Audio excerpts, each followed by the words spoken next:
Amen. Magandang gabi po sa bawat isa. Amen. Right. Amen.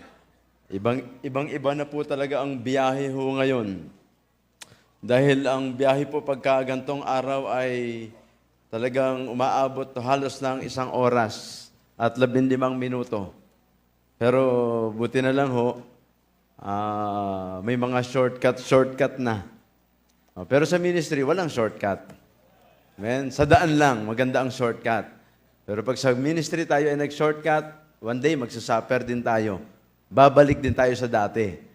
Dati po, ang San Pedro silang ay kayang kuhanin ng 30 minutes. Pero ngayon, 1 hour, sa dami po ng sasakyan. At kanina sabi ko, bahala na muna sabi ko, Panginoon, tulungan nyo. Ay, kasi nakita ko doon, mga 6:10, 6:15 ang dating namin. Pero yun, biyaya naman at nakarating. Dahan-dahan lang ho naman ang takbo namin. Kahit tanong nyo pa sa misis ko. Siya po ang Google ko kung saan traffic at hindi. Kasi alam niya ho yung pasikot-sikot. Okay, pati ho ng buhay ko. Amen? Okay? Alright, amen. Are you happy tonight? Amen? Amen. Salamat po sa privilege. Salamat kay Dr. Ed sa kanyang impluensya sa ministry. Tunay nga po, wala po kami. At wala po ako sa ministry kung wala po ang impluensya po ng atin pong mahal na pastor. Salamat po sa kanyang buhay. Salamat kay Ma'am Del. Salamat sa mga teachers sa Bible School na malaki po ang bahagi po nila sa buhay ko kung bakit po ako ngayon ay nasa ministry. At salamat din sa aking may bahay bago ko po malimutan. Delikado tayo niyan. Amen. At yung akin pong assistant, ayun po ang aking assistant. Na-promote na ho yung isa kong assistant eh. Naging ano na po siya. Siya na po yung head assistant. Ayun. Ito naman po yung aking assistant. Si Jason. Bakit taas nga na kamay, Jason? Taas ang kamay, Jason? Yan. Ayan. Siya po. Ganyan-ganyan ho ako nung bata. Kung ayaw nyo maniwala, okay lang ho. Okay, bago tayo magkalokohan, amen, dito po tayo sa Biblia. Amen, let's open our Bibles. And shall we all stand up, please? Amen, let's open our Bibles, the book of Matthew chapter number 10. Matthew chapter number 10. Yung aming service po doon sa Silang ay alas 2:30 po ng hapon. At natatapos po yan, mostly ay alas 4:30. Kaya kanina po ay natapos kami ng 4:35. Tapos tumakbo po kami rito at ayun ho, salamat at kayo po ay naririto. Amen. I'm so excited every time na pupunta sa San Pedro. Dahil kayo po yung aming inspirasyon. Una, siyempre, ang Panginoon at ang simbahang ito sa gawain ng Panginoon. Amen. Matthew chapter number 10, verse number 31. Amen. Hanggang verse number 42. Okay, kung nandiyan na po kayo, give me a loud amen. Amen. Verse number 31. Basahin ko po ang verse 31. Please read verse number 32. The Bible says, "Fear ye not, therefore, ye are of more value than many sparrows."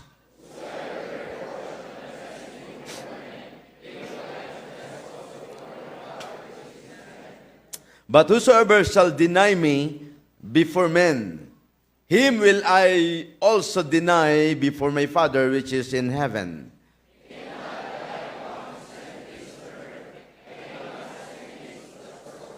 For I am come to set a man of variance against his father, and the daughter against her mother, and the daughter-in-law against her mother-in-law. He that loveth father or mother more than me is not worthy of me, and he that loveth son or daughter more than me is not worthy of me.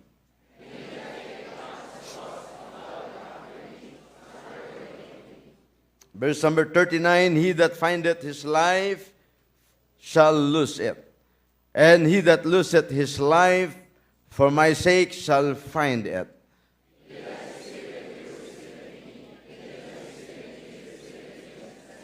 Amen. He that receiveth a prophet in the name of a prophet shall receive a prophet's reward. And he that receiveth a righteous man in the name of a righteous man, shall receive a righteous man's reward. Verse 42, and whosoever shall give to drink unto one of these little ones a cup of cold water, only in the name of the disciples, verily I say unto you, he shall not, wow, amen, he shall in no wise lose his reward.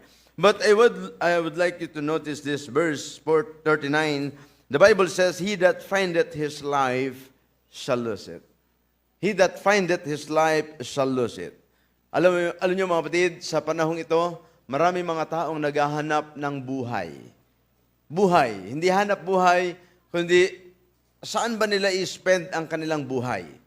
And alam naman natin na sa panahong ito, ang buhay ng tao or ang bawat individuals, kaya po nag-aaral, kaya nagpupursige na makapag-aral, makapagtrabaho ng maganda, maayos, malaking sweldo, magkaroon ng pera, magkaroon ng bahay, magkaroon ng maayos na pamumuhay, amen, magkaroon ng mataas na ekonomiya sa kanilang pamilya, para magkaroon ng kasiyahan ang buhay. Pero ang tanong ay, ito ba talaga ang tunay na kasiyahan ng buhay? Ito ba talaga yung susi para magkaroon ng tunay na buhay na maayos at kaaya-aya sa harapan ng Panginoon? Amen. Ngayon pong gabi, nais ko pong dalhin ang mensaheng ito na pinamagatang the best way to enjoy life. The best way to enjoy life. Masasabi kong, hindi po ako mayaman, hindi rin po ako nakapagtapos ng kolehiyo, ng anumang mataas na pinag-aralan, pero masasabi ko pong I really enjoy my life. I really enjoy my life. Bukod siyempre sa may maganda akong asawa. Okay. Ano pa nga bang pinapasabi mo, ma? Okay. Bukod sa may mga anak akong kasama ko sa ministry, bukod sa may mga tao akong tinitingnan at may magandang impluensya na siyang ginagamit ko rin sa pagpapatuloy ko sa gawain ng Panginoon, bukod sa may ministry doon sa silang na naging dahilan ay impluensya ng CBBC San Pedro, CBBC Santa Cruz, impluensya ng ating pastor, impluensya ng mga maayos na mga pastor na nag-a-advise. Bukod sa mga bagay na yon ay nasumpungan ko ang tunay na kasiyahan ng buhay. Yan pala yung ikaw ay nasa kalooban ng Panginoon. The best way to enjoy life. May ilang factor na gusto kong silipin po natin. Bakit, paano tayo magkakaroon ng tunay at kaaya-ayang buhay habang tayo ay nasa ibabaw ng lupa? Tingnan niyo po ang sabi ng Biblia. Okay, sabi ng Bible sa verse number 31, Fear ye not, therefore, ye are of more value than many sparrows. Huwag kayong matakot. Mas mahalaga ka kaysa sa mga ibon. Mamaya, tingnan natin, ano bang ibon? Ba't may sparrow pa dyan na binabanggit? Okay? Mamaya, tingnan po natin. Tayo muna sandaling yung muko. Tayo po yung manalangin. Dear Lord, salamat po sa time na amin pong gugugulin para po sa pag-aaral po ng salita. Panginoon, kung paano niyo po ako sinamahan sa pagsasaayos at paggawa po ng mensaheng ito, samahan niyo rin po ako sa pagbabahagi po, Panginoon. Give me words to say. I don't want na ang bibig kong ito, Panginoon, ay magiging dahilan para sa ika-open po ng iba. Bigyan niyo po ako ng tamang salita. At ihanda niyo po ang puso ng ipong mga anak, Panginoon. Salamat sa privilege, salamat sa influence ng Man of God dito po sa San Pedro. Salamat po sa mga anak niyo po na patuloy na sumusuporta sa lingkod niyo po dito sa San Pedro. Salamat po sa mga men, sa mga mothers, and bawat pamilya, and even mga young people, young lady, and young men dito po sa CBB San Pedro, na sila po ay may pag-ibig sa paglilingkod at may pagnanais na magkaroon ng tunay na kaaya-aya at masayang buhay while we are here sa mundong ito, Panginoon. Pagpalain niyo po, Panginoon, at kayo po ang patuloy na kumilos. Samahan niyo po kami as we go on sa aking pag-aaral. We love you, Lord. In Jesus' mighty name we pray. Amen. Amen. Maaari na pumapo. Thank you very much. You may now be seated. Amen.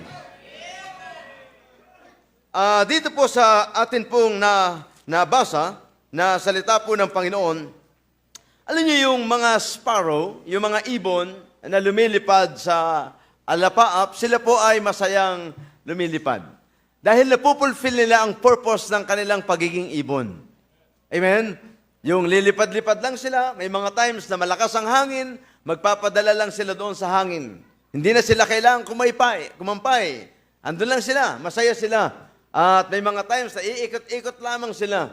Doon sa bahay po namin, tuwing madaling araw, let's say mga 5:30 or 5 o'clock na madaling araw, kasi nakalipat po kami doon sa bahay, may every time na 5 o'clock, 5:30, doon sa salamin po ng bahay ay lagi may kumakatok. Yan. Lagi yun. Mga about 10 seconds, and then after nun, mawawala, babalik na naman. Kumakatok siya. At alam niyo ba, na yun yung minsang gumigising sa aking pagkakatulog sa kabila ng pagod sa nakaraang araw. And isang araw sinilip ko siya. Sabi ko, ano ba yung kumakatok na yun? Nung makita ko, binuksan ko yung kortina, alam nyo, nagulat ako, sabi, pambira, isipin mo, ang ginamit ng ibon para ako'y gisingin, ng Panginoon para ako'y gisingin, ibon. Ginamit ng Panginoon yung ibon para ako'y gisingin sa tuwing umaga. Hindi ko siya binubugaw. Dahil na-inspire ako sa bawat umagang siya ay tinutok-tok niya yung bintana. Inisip ko, bakit kaya? Pagtingin ko sa bintana, nakita pala niya yung sarili niya. Doon sa salamin. At tinutok-tokan niya yung sarili niya. Hindi niya alam yung purpose niya, pero akala niya, yung ibang ibon yun. Pero ang ibig ko pong sabihin, mga kapatid, sa oras na ito, itong ibon, itong sparrow na ito na ginagamit ng Panginoon, na illustration dito, sabi ng Biblia, fear ye not, therefore, ye are more valued than many sparrows. Whosoever therefore shall confess me before men, will I confess also before my Father, which is in heaven. But whosoever shall deny me before men, will I also deny before my Father, which is in heaven. Kaya nga dito po, ipinapakita lamang ng Panginoon, anong klaseng buhay ba ang ipapamuhay natin sa ibabaw ng lupa? Ito ba yung klase ng buhay na wala tayong pakialam sa Panginoon? Ito ba yung klaseng buhay na ipapahiya natin o ikinakahiya natin ang Panginoon? Ito ba yung klase ng buhay na wala tayong pakialam na ipahayag ang pangalan ng Panginoon? Mga kapatid, tayo po yung mga mananampalataya na minsan sa buhay natin ay narealize natin na tayo isang makasalanan na papahamak sa impyerno, na tayo ay karapat-dapat sa apoy ng impyerno, pero tayo po iniligtas ng Panginoon sa pamamagitan ng pagkamatay ng Panginoon sa krus ng Kalbaryo. And when He was on the cross, I was in His mind. Naalala niyo po yung awit na yon, amen? Naalala niyo ba yung awit na sinasabi ng awit? Every doubt that He loved me is settled on the cross. Salamat sa Panginoon sa kanyang pag-ibig sa bawat isa sa atin. No doubt, minahal ka niya at minahal ako ng Panginoon. Kaya nga binigyan ka ng Panginoon ng specific place, CBBC San Pedro, para dito kay ilagay, para dito kay makapakinig ng salita ng Diyos, para isama mo ang pamilya mo, para ma-enjoy mo ang buhay mo, kasama ang pamilya mo sa ministry. At ngayon, nagagamit ka ng Panginoon sa gawain. Can you imagine? Yan yung buhay na kalooban ng Panginoon sa iyo. Kaya nga, ang sabi ng Biblia, ito ba'y panahon para ikahiya natin ang kalooban ng Panginoon at ang pangalan ng Panginoon? It's about time, kapatid, kaibigan, mga minamahal, na ipahayag natin ang pangalan ng Panginoon at hindi natin ito dapat ikahiya.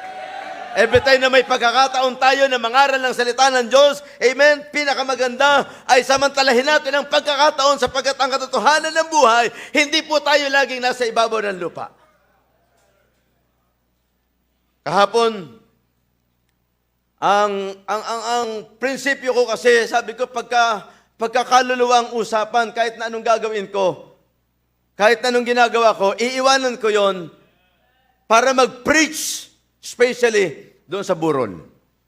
One day, nagkaroon ng kaunting problema sa church, doon sa mga members, and pagkatapos ay tumawag yung isang member, sabi niya, Pastor, meron pong patay. Inihanap ko po kayo ng speaking engagement. Wow. Salamat sa ministry niyan ng nanay, ng mga nanay. Sila yung naghahanap ng mga patay para pag-preachan po namin. Oh, maganda yun. Maganda yun. Eh kasi nga po, pagka kasi patay na ang usapan, eh wala na silang magagawa. Ang mga Katoliko pa naman, ang tindi ng pagrespeto sa patay. Amen? Kaya sila handang makinig talaga. Sabi ko, sige po, pupunta po ako or kung hindi man po ako, magpapapunta po ako. Kailangan ko asikasuhin yung kakausapin. Eh, tama-tama pa naman ang topic po namin ng Sunday School na galing ho dito. Amen? Hindi man tayo nagkakaiba. Yung training preachers, training laborers, amen? Training teachers.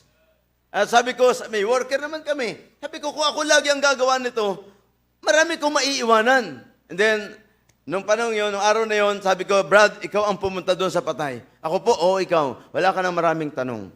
Gawin mo talaga yon. Mag-preach ka doon. Ano pong approach? Bahala ka na. Salvation ang ipipreach mo doon. Ayun, biyaya naman ng Panginoon, pinuntahan, 2 young men, nagpunta doon, nag-preach first time sa buhay nila na sila ay mag-minister sa patay. O, di natuto. Ngayon, hanap na ipatay. Sabi ko, wag mo naman akong aagawan, ha? Pagka ako naka-assign, ako ang magpipreach talaga dyan. Ang ibig ko pong sabihin, kapatid, napakagandang ministry ng ibinigay sa atin ng Panginoon. This is what we call the ministry of reconciliation. Amen. Kaya nga po, ang simbahan ay lumalago because this kind of ministry, the ministry of reconciliation, the ministry of soul winning, door knocking, amen, street preaching, kailangan po natin na maging matapang pagdating sa pangangaral ng Ebanghelyo. Hindi ito panahon para ikahiya. Hindi ito panahon para tayo ay malungkot or kung ikaw ay may problema, hindi ka na magpipreach ng Ebanghelyo, kailangan pa rin i-preach ang bagay na we have to preach salvation. Amen. Kaya nga, alam niyo po, para ma-enjoy ang buhay natin, ang pinakamaganda, number 1, use it more wisely. Use it more wisely. Kung pag-uusapan natin ang paggamit ng katalinuhan or paggamit ng buhay natin na may katalinuhan, paano ba natin gagamitin ang buhay na ito? Ephesians chapter number 5, verse number 15. Ephesians chapter number 5 in verse number 15. Here's what the Bible says in the book of Ephesians chapter 5 verse number 15. Are you still there? Amen? Amen. The Bible says, see then that ye walk circumspectly, not as fools, not as fools, not as fools, amen, but as what? Wise. See then that ye walk circumspectly, not as fools, but as wise. Alam nyo, sa paglakad, sa buhay na ito, dapat walk circumspectly. Dapat mag-ingat. Yung lakad na may pag-iingat. Amen? Magandang matapang, pero maganda may wisdom. Amen? Magandang masipag, pero maganda may wisdom. Magandang masipag tayo sa gawain, pero dapat ay may wisdom. Mas marami tayong matatapos at ma-accomplish sa buhay na ito habang tayo ay nasa ministry kung tayo ay may wisdom. Are you still there? Amen? Alam niyo ibig sabihin ng wisdom? Amen? Ang wisdom, ang ibig sabihin po nito ayon sa aking pinag-aaralan sa Bible School, applying what you have learned successfully. Amen? Kung ano yung natutunan mo, you have to apply it. Apply it. Are you still there? Amen? Verse number 16, redeeming the time. Redeeming the time. Because what? The days are evil. Mga kapatid, mga minamahal, gamitin natin ang buhay na ito more wisely. More wisely.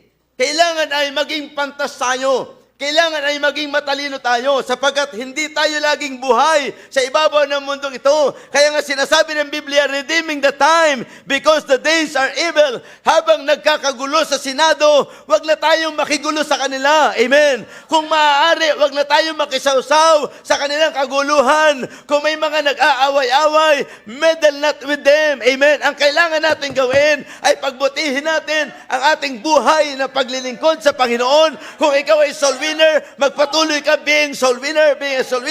Kung ikaw ay choir member, manatili kang choir member. Kung ikaw ay Sunday school teacher, listen to me very carefully. Mahalaga ang buhay na ginagawa mo dahil may mga kabataan at may mga bata tayong tinetrain sapagkat isang araw ako'y naniniwala yung itinuro natin sa kanila, yun din yung kanilang babalikan. Amen. Ano sabi ng Biblia? Train up a child in a way he should go, and when he is old, he will not depart from it. Huwag nating ipapasok ang away sa Senado sa pagtuturo natin sa simbahan. Nagkakagulo na sila eh. Nagtatago na sila. Ninenervyos na sila. Salamat sa standard ng simbahan na hindi tayo nakikisali sa gulo ng politika. Pero siyempre, ang pinaka magagawa natin sa gulo ng mundong ito ay manalangin, mag-akay ng kaluluwa, mag-stand sa pananampalataya. Hindi natin kailangang ibaba ang standard natin bilang mga mananampalataya. Ang kailangan natin ay magtuon tayo ng pansin sa Panginoon. Looking unto Jesus, the author and the finisher of our faith. Colossians chapter number 3, verse number 1, set your affections on things above, not on things on the earth. This world is not our home. Amen. Let not your heart be troubled. Ye believe in God, believe also in me. In my Father's house are many mansions. If it were not so, I would have told you, I go to prepare a place for you. And if I go to prepare a place for you, I will come again to receive you unto myself, that where I am, there ye may be also. Kaya nga po, hindi ka pa ba naman mai-inspired sa buhay na ito, na ikaw ay nandyan, hindi ka nagsasayang ng oras sa upuan, nakikinig ka ng Word of God, sina-challenge ka, hinahamon ka para sa isang mahabaang paglilingkod hanggang sa pagbabalik ng Panginoon. Huwag na ho tayo makikisawsaw. Amen? Sa mga kaguluhang wala naman tayong alam. Amen? Are you still there? Alam niyo, ang pinakang magandang pagbutihin, na-realize ko, sabi ko, oo nga, no? Kasi madalas, pag ako'y nag-drive, nagbibiyahe, nakikinig ako ng balita. Sabi ko, pambira, nagugulo yung utak ko. Sino bang paniniwalaan ko? Yung minority ba o majority? Sino ba sa kanilang paniniwalaan ko? Ano ba talagang tama? Ano ba talagang dapat? Kailangan bang may ma-impeach? Kailangan bang Sabi ko, pambira, teka. Nagugulo buhay ko Para na rin akong sangkot sa kaguluhan ng mga senadora. Itigil ko ngayon. Makinig ako ng preaching, mahamon ako sa preaching, at ma-challenge ako sa pag-aakay ng kaluluwa. Yun ang pinakamagandang gawin natin. Amen. Kung hindi mo alam ang gagawin mo sa buhay mo, umupo ka lang muna, makinig ka lang muna, until such time maunawaan mo ano bang purpose ng Panginoon sa buhay mo. Ang purpose ng Panginoon sa buhay natin, yung habang nabubuhay ka, nai-enjoy mo yung buhay mo. Amen? Pag hindi ka involved sa ministry, ano ba sinasabi nung pastor na yun? Ano ba sinasabi? Hindi niyo ako nauunawaan. Amen? Kasi nga po, wala ka pa sa ministry. Pero ang kailangan mo, mag-involve sa ministry. Yan yung sinasabi ng area captain ninyo. Yan yung sinasabi ng pastor nyo, ni Pastor Ed. Yan yung sinasabi ng mga preacher dito. Yan yung sinasabi ng mga Sunday school teacher na pinakamagandang gagawin natin na yung buhay natin habang nauubos ay nagkakaroon ng saysay. Amen? Ng kabuluhan sa gawain ng Panginoon. Parang kailan lang, 16 years old pa lang po ako. Wow! Batang-bata. Pero ganito na rin ho ang height ko nun. Tawa kayo ng tawa, pare-pares lang naman tayo. Amen? Pinoy ito. Amen? Original na Pinoy. And lo, I am with you. Always. Amen? 16 years old. Ang bilis ng panahon. Dati, pasayaw-sayaw lang. Oh? Huwag niyo na akong tuksuhin. Tinigil ko na nga yun Iniwan ko na po yun. Dati ganun lang, party goer, sama ang barkada, pero no ako'y naligtas, doon nagkaroon ng kabuluhan ang buhay ko. Akala ko masaya na yung ako'y babakdive, tatumbling, amen, may mga pagkakataon na talaga namang makukursanadahan ka sa party, amen? Pagkatapos ay yung kahit na wala kang kasama, basta nakarinig ka ng tugtog ay ang saya mo na, sasayaw ka kahit wala kang kasama. Akala ko yun na yung buhay. Meron palang mas masaya pa. Yung ikaw ay maligtas. Yung ikaw ay nasa ministry. Yung ikaw ay ginagamit ng Panginoon. Yung mayroon kang taong makakausap, discourage, pagkatapos ng pag-uusap ninyo, encourage na rin, nagtatawanan na kayo, at may gana na naman siya sa buhay, at pagkatapos ay may direction na naman ang kanyang buhay. Can you imagine, yun yung buhay na tinatahak natin ngayon. Kaya nga kung ikaw ay manggagawa ng Panginoon at di-discourage ka, nangihinawa ka, at may mga pagkakataon, gusto mo nang iwanan yung gawain yan, ang ministry yan, na ikaw ay nag-i-encourage, kinagamit ng Panginoon. Listen to me very carefully. Sayang ang buhay. Nasa tamang landas ka na. May mga lumayo na, hindi ko alam kung anong klaseng buhay meron sila. Hindi ko alam kung hanggang ngayon ay masaya pa rin sila. I don't know about them, pero salamat sa Panginoon na ikaw na inilagay ng Panginoon sa ministry. Stay in the ministry.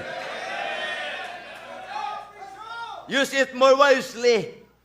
Umaawit ka, may mga taong na-inspire sa awitin. Amen? Tumutugtog ka. May mga taong natutuwa habang tinitingnan kayo na tumutugtog sapagkat yung mga sounds na nakikreate nyo sa inyong pagtugtog ay maganda sa kanilang pandinig, nakaka-inspire ng Espiritu. Naalala nyo po ba yung ibong nightingale bird? You know that kind of bird? A nightingale bird. Tuwing hapon, tuwing umaga, naririnig ng maraming mga tao yung kanyang tinig na napakatinis at ang gandang-gandang maraming mga tao sa tinig ng ibon na ito. At inaabangan ito ng maraming tao.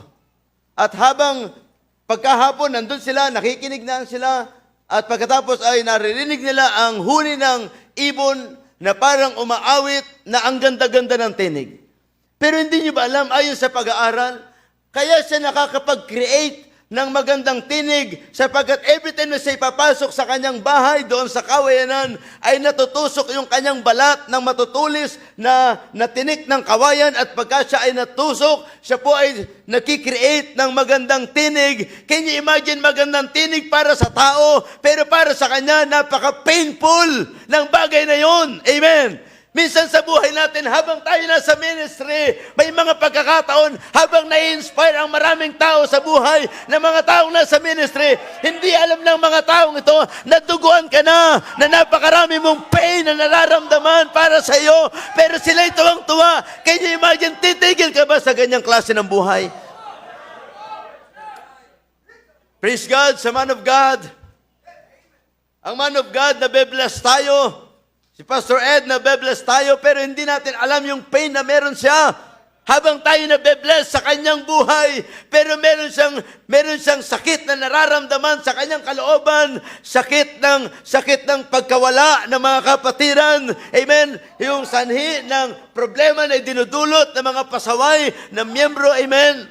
Sorry to say, pero totoo po yan. Hindi lang po sa inyo meron yan. Sa amin, meron po din. Meron din po sa amin yan. Kukunti pa lang kami. Pero kayo po ay marami na. Ibig sabihin, mas marami kayo dito. Wala po akong sinasabi. Pero, ang man of God, tatayo sa likuran ng pulpito, are you happy tonight?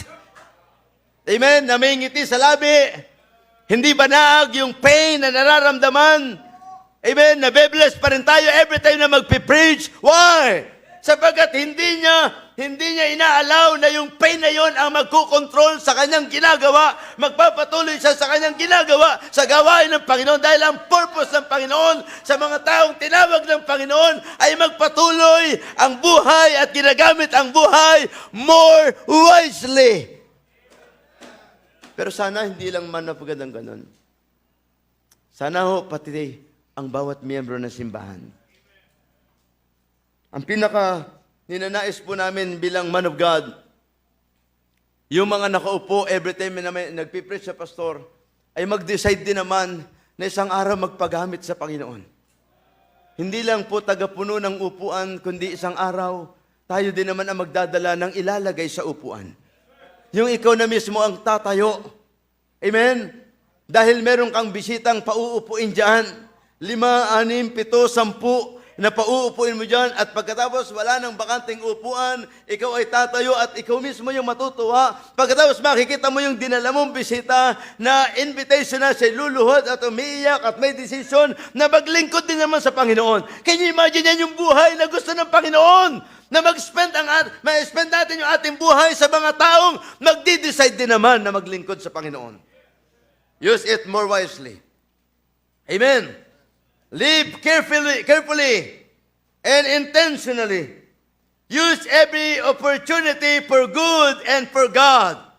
Alam niyo po, matid, ang pinaka-wise na buhay ay yung buhay na naglilingkod sa Panginoon. Kumusta ka ngayong gabi? Meron ka bang desisyon na maglingkod sa Panginoon? Amen! Young people, mauubos din ang buhay. Isang araw tatanda din po tayo. Sabi ko nga sa church, mawawala ho kami isang araw. Sabi ng mga member, Amen! Ang bihira talaga naman. Sabi ko, uunahin kita. Pero ang ibig sabihin, umaagri siya. No? Na talagang mawawala isang araw. Kaya nga po, napakahalagang bagay. Unang bagay, use our life more wisely. More wisely. Meron bang katalinuhan ang paggamit mo sa buhay mo habang ikaw ay nag-EML? Habang ikaw ay nanonood ng Netflix? Habang ikaw ay nanonood ng mga reels? Amen? Habang ikaw ay nag-uubos ng oras sa Facebook, ng pa-scroll-scroll dyan, amen? May mga pagkakataon din naman na nagpe-Facebook din kami. Yung mga patay na oras. Minsan yung patay na oras na hindi namin mabuhay, patay na talaga yan. Okay. 10 minutes, 5 minutes, minsan si Ma'am Jo, nagbukas ng Facebook, nandun pala si Jason. Pagkatapos, tingin si Jason. Maya-maya, nagsalita si Jason, Ma, ano bang hinahanap mo? Kasi nga naman, gusto niyang manood, kaya lang si Ma'am Jo, tingin lang ng tingin. Hanggang sa yung 3 taong bata, sabi niya, Ma, ano bang hanap mo? Bakit lipat-lipat ka? Minsan nauubos na yung oras natin sa ganyang bagay. Hello? Na hindi natin namamalayan na ngayon ay matanda ka na. See? Tingnan nyo, pati ang langit. Pati ang langit umaagri. Dahil sa pag-uubos natin ng oras natin, amen, pati ang langit umaayaw ng ating ginagawa. Huwag mong ubusin ang buhay mo sa Facebook, sa YouTube, sa panooring hindi maganda. Ang nais ng Panginoon ay magamit tayo ng Panginoon sa pag-aakay ng kaluluwa. Use it more wisely.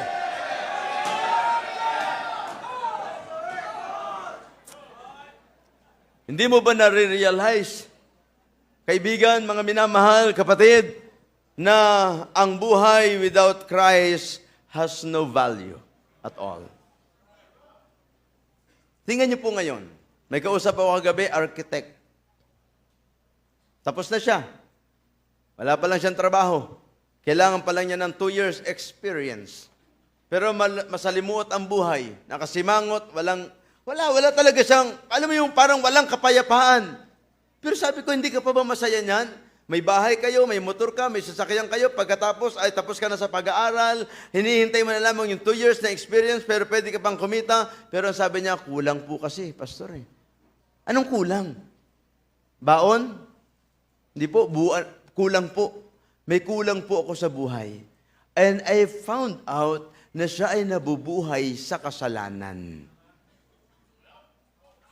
At alam na alam niya na hindi niya ginagamit ang buhay niya more wisely. Amen? Kaya nga, realize that life without Christ has no value at all. Amen? Kaya nga, alam niyo po ba, kapatid, kahit anong yaman ng tao sa ibabaw ng lupang ito, ang sabi ng Biblia, ano sinasabi ng salita ng Panginoon? What shall a profit a man if he shall gain the whole world and lose his own soul? Sabihin natin, ikaw ng pinakamayaman. Meron ka ng BYD, meron ka pang easy, amen, electric car, and fully, amen, hindi mo na kailangan ng gasolina. Sabihin mo lang sa sasakyan mo na pupunta ka doon at dadaling ka doon. Pero alam nyo, may disadvantage din po yan. Dahil sa Japan, meron ganyan. Pinrogram lang niya, pupunta siya sa ganun lugar. Pagpunta niya, pagkalagay niya doon, pagkatapos mo ilagay yung pupuntahan, natulog na siya. Dinarib siya. Pagdating doon, sa pupunta niya, hindi niya alam na meron palang barilan, holdapan. Alam niyo kung saan siya tinigil? Sa gitna mismo, nung barilan. Kaya nga, meron po itong disadvantage kasi nga po, nakaprogram na ito. Amen? Wala po itong sariling kaisipan or wala itong kaisipan na iiwas ka sa gulo. Listen to me, ang buhay po sa ibabaw ng mundong ito, hindi po nakaprogram para sa mundo. Dapat ay nakaprogram para sa kalooban ng Panginoon sa ating buhay. Pinipili, life is not by chance, life is by choice. By choice. Amen? Kaya ka naman nandito ngayon dahil pinili mo yan Amen. Hindi yan nagkataon na natulog ka kaninang tanghali, pagising mo, nandito ka na sa auditorium. Walang ganong buhay. Amen. At kung meron niyang kausapin niyo po ako mamaya, titingnan ko po kung paano nangyari po yan. Kaya nga po, ang kailangan natin gawin, ma-realize natin that life without Christ has no value at all. Amen. Meron isang mayamang negosyante na kilala siya sa bayan nila. Meron siyang malaking bahay at mamahaling sasakyan, at lahat ng bagay na hinahangad niya ay nakukuha niya araw-araw, abala siya sa pagpapalago ng kanyang negosyo. Ngunit sa kabila ng kanyang tagumpay, may kakaibang lungkot sa kanyang puso. Amen. Isang gabi, nagising siya na napaisip siya, bakit parang may kulang? Nasa akin ang lahat, pero bakit hindi pa rin ako masaya? Kinabukasan, nakasalubong niya ang isang simpleng lalaki. Walang marangyang damit, ngunit may kapayapaan.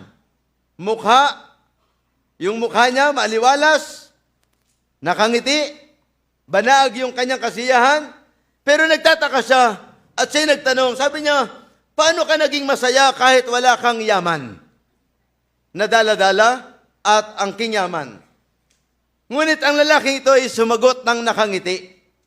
Sabi niya, dahil kasama ko si Kristo, siya ang nagbibigay ng tunay na kahulugan sa buhay ko.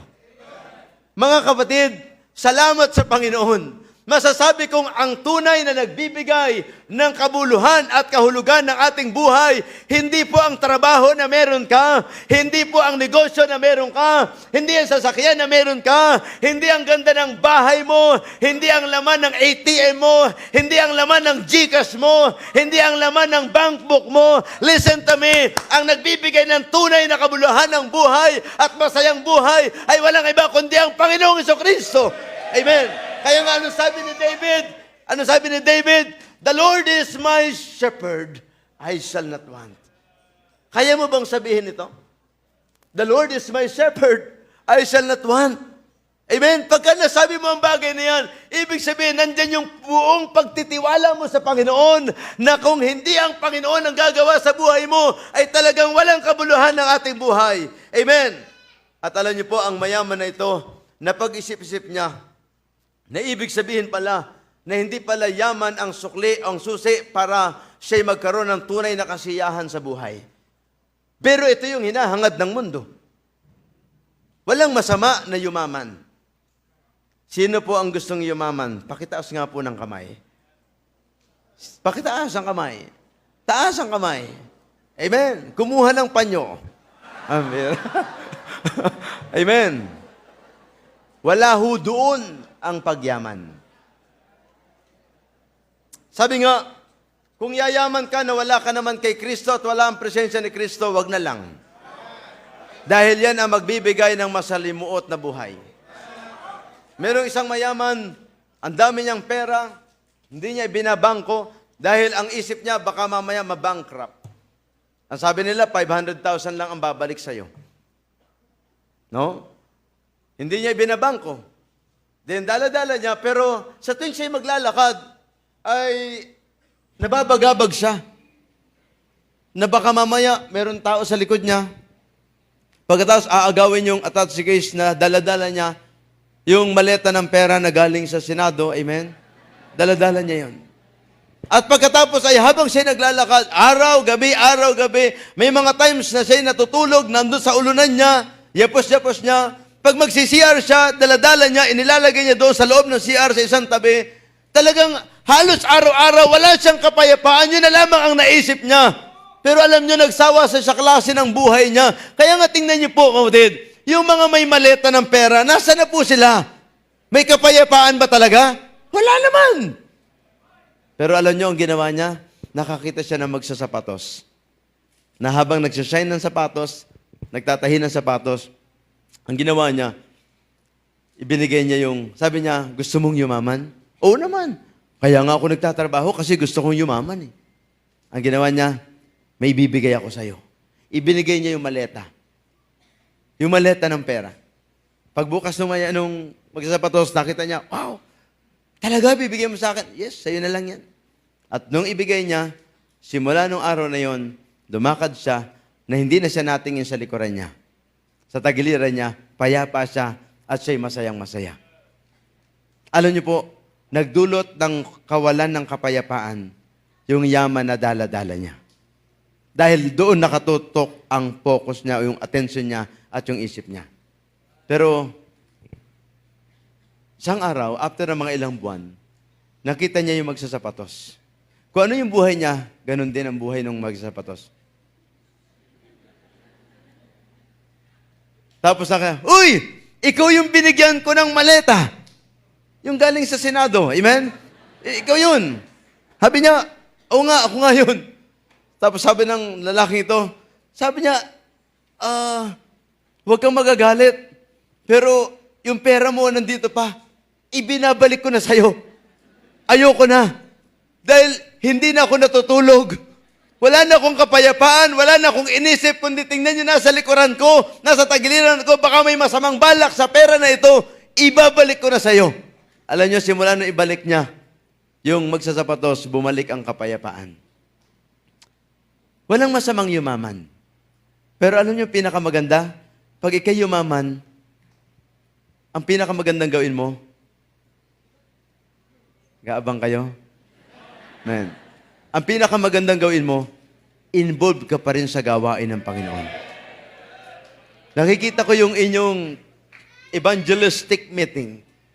I like that. Sabi ko, pambihira, ang ganda nito.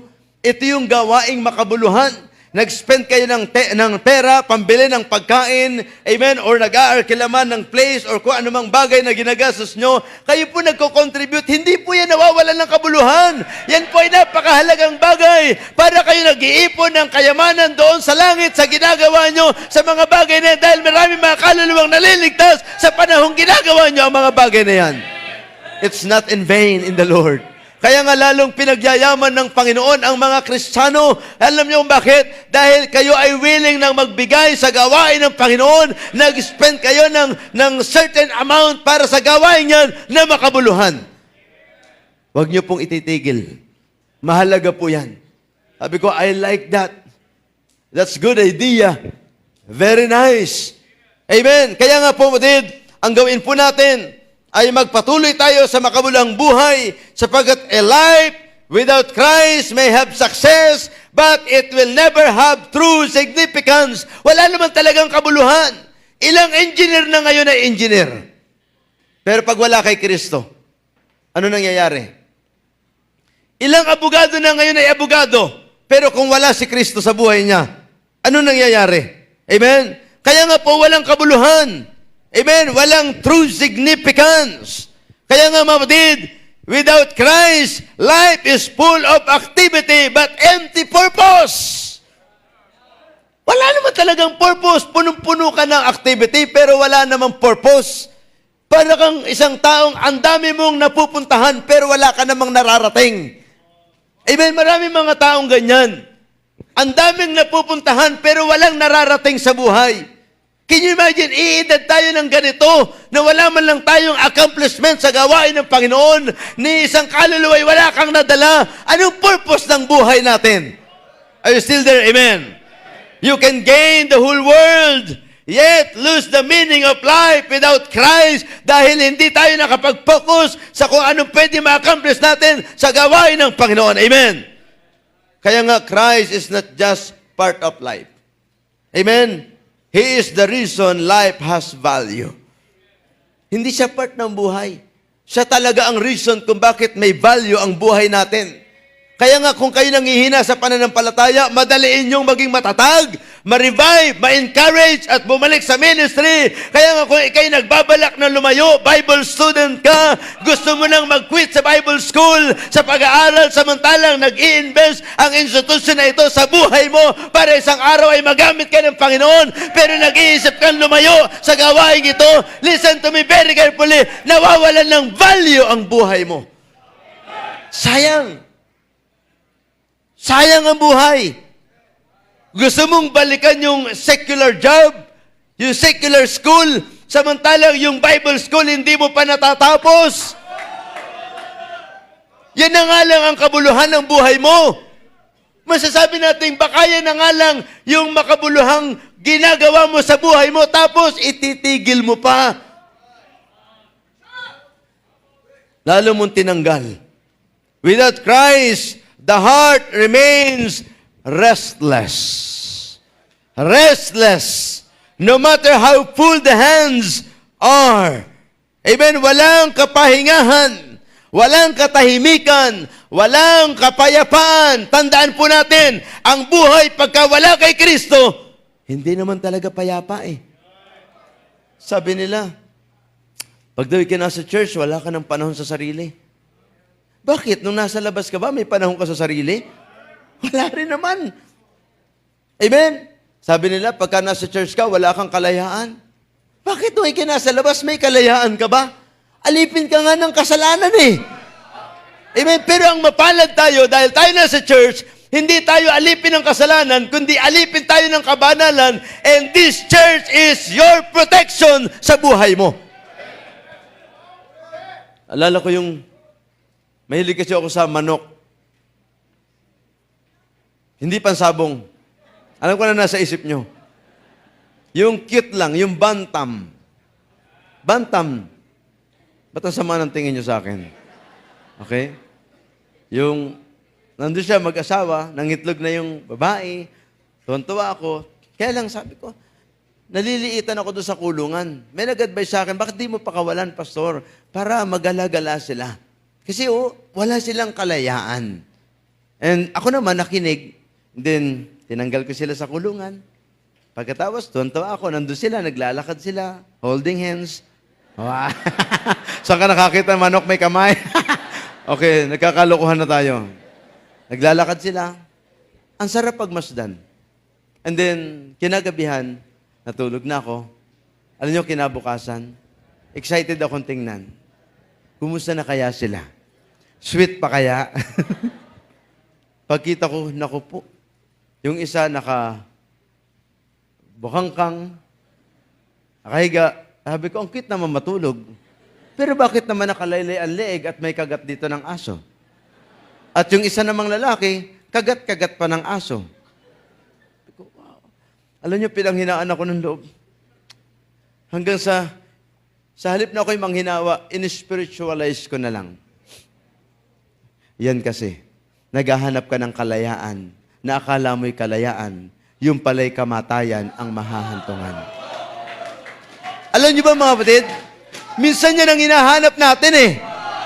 Amen? Sunday morning na sa church na, wala tayong kalayaan. Tapos babalik pa tayo ng Sunday afternoon. Ano ba bang magagawa natin sa buhay? Hey, listen to me very carefully. Naghahanap ka ng kalayaan, pero sa oras na bitawan mo ang gawain yan na may kabanalan, yan din po ang magdudulot ng kamatayan natin. At paglayo sa sentrong kalooban ng Panginoon. Kalayaan ba ang hanap mo?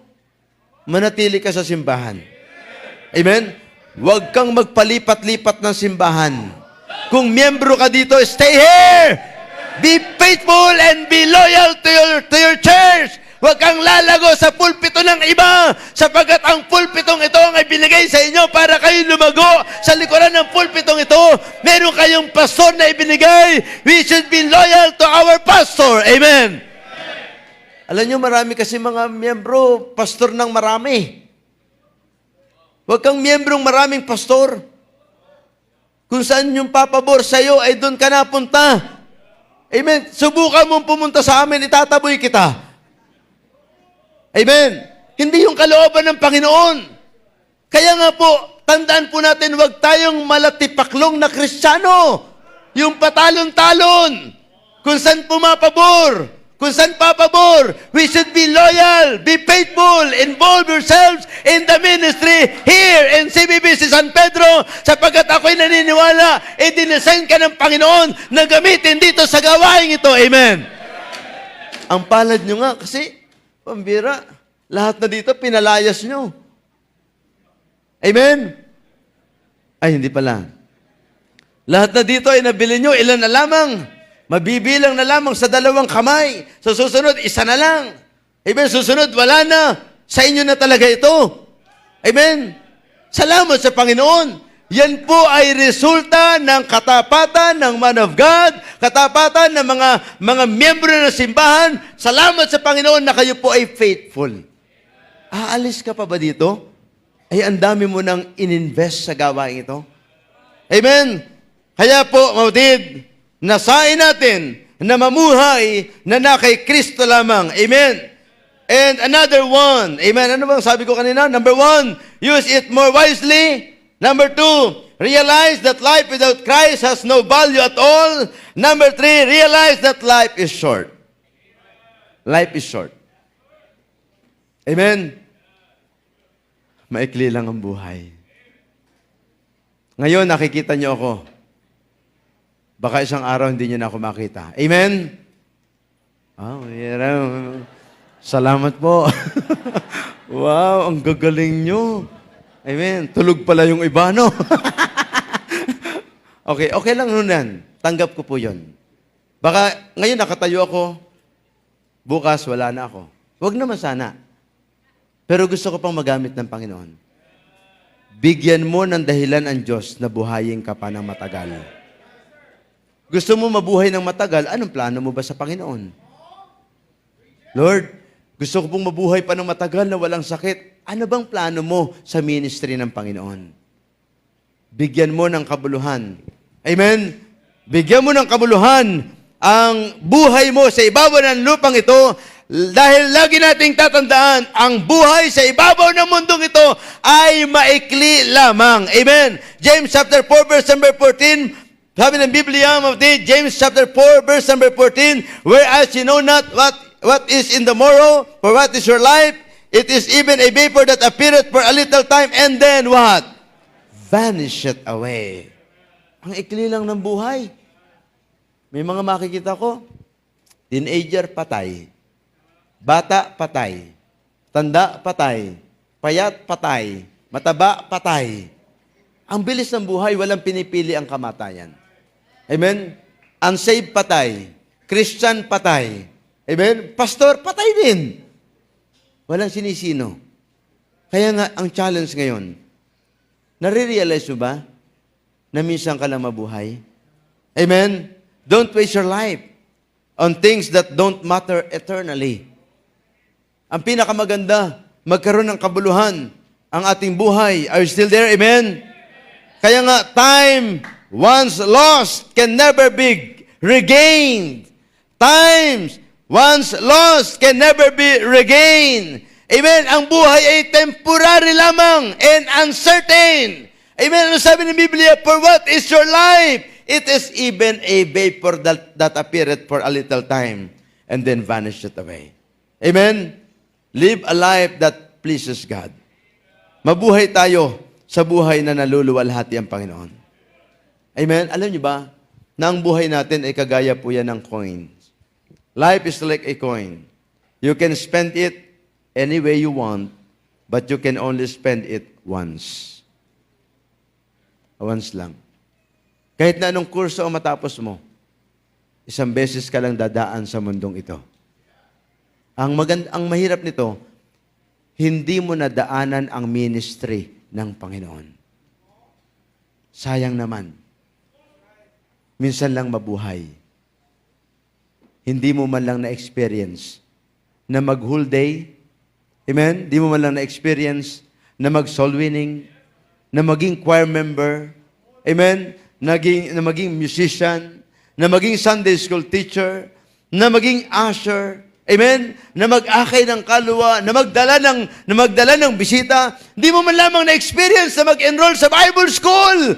Sayang naman ang buhay. Minsan lamang tayo mabubuhay. Ang pinakamaganda, ibigay natin ang pinaka-the best na buhay while we are here. Because one day, it will gone. Matatapos po ito. Amen?